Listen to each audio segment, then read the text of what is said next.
So, nalalapit na yung ating paboritong season ng taon. Holidays, di ba? Pasko, bagong taon. So, definitely marami na namang mga reunions dyan, bonding with your family and long-lost friends. So, dapat may mga pasikat tayong dalang pagkain pag mga gantong magtitipon-tipon. Actually, hindi lang pwede mo tong dalhin as potluck or ibida. Marami akong kakilala, ginagawang negosyo. Isa na doon, rellenong bangus.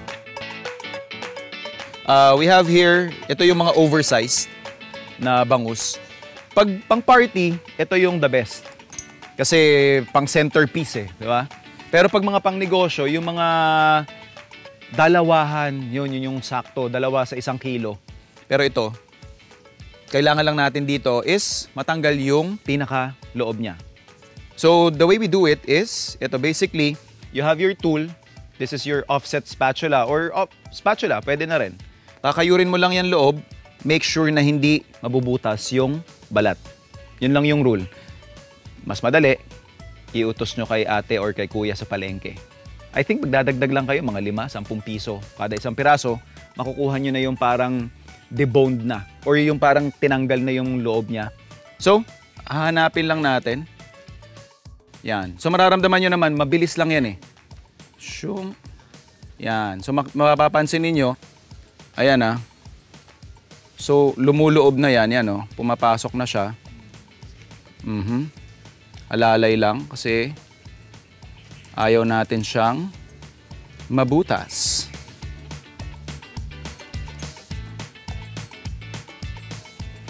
And para lang din mapadali yung buhay natin, isa-snap lang natin yung parang pinakabuntot until you hear the crack. Yun. So, na-detach na yung parang pinaka-buntot niya. And then, once na naisagad na natin yan, all you have to do is gently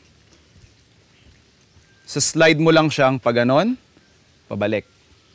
So, ganun lang yung parang magiging proseso niya.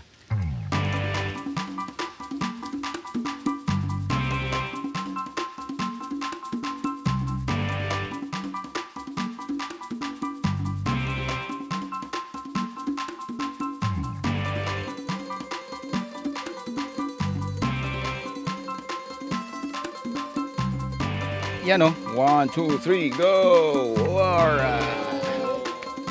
Since nakuha na natin yung parang pinakaloob, ang gagawin na lang natin dito is ipopoach na lang natin yung pinakalaman niya. Tapos ito namang casing natin, imamarinate lang natin sa soy sauce at saka kalamansi.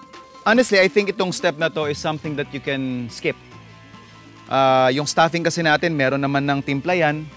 Tapos overall, I think very minimal lang yung maidadagdag niyang proseso. Pero I'm a fan of tradition. This is how I see other people do it. Kaya nagmamarinate din tayo ng kalamansi at toyo doon sa ating casing.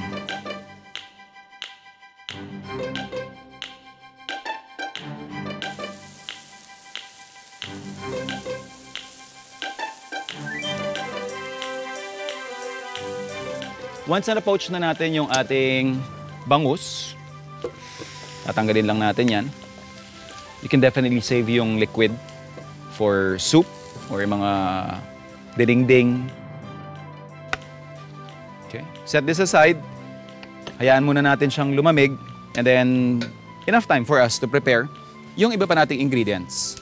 Like yung ating patatas, carrots, and bell pepper.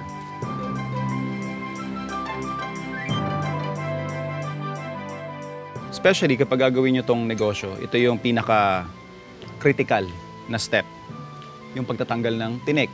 What we do in the restaurant, alternative, is pinadadaan namin sa food processor. So para yung mga tao hindi uubos ng oras kakatanggal ng tinik, isama nyo na siya doon hanggang sa almost maging mousse na yung maging consistency nung ating fish. So yun yung parang pinaka-hack. Pero kung meron kayong oras, makipagtsikahan sa mga amiga nyo or amigo, pwede nyong manu-manuhin. Tatawag lang ako na respack. Chef Sar.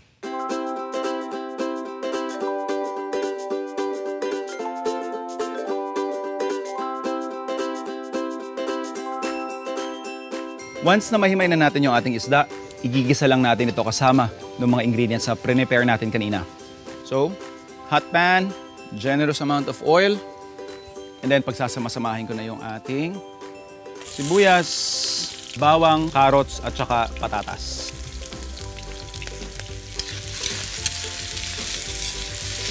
Next up, yung ating ketchup and tomato sauce.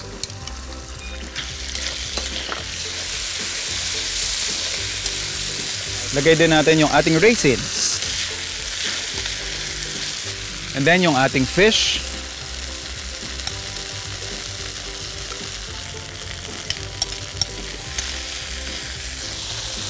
Yung ating pickled relish. Timplahan lang natin ng oyster sauce. And then finally, yung ating green peas and bell pepper.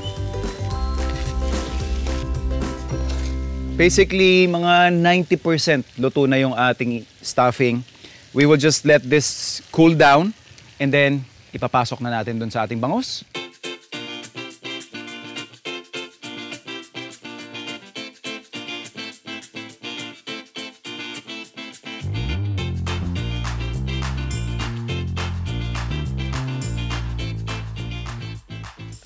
So dinust lang natin yung harina doon sa skin side para lang din for color and mas lumalim yung pagka-brown niya. And finish it off with frying.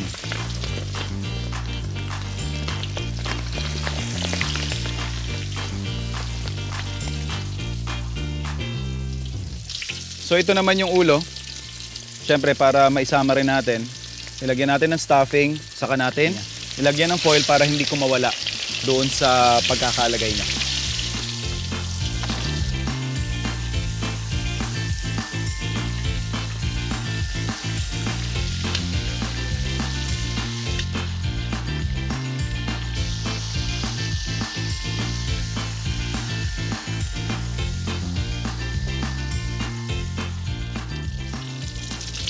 Pwede na mag-serve.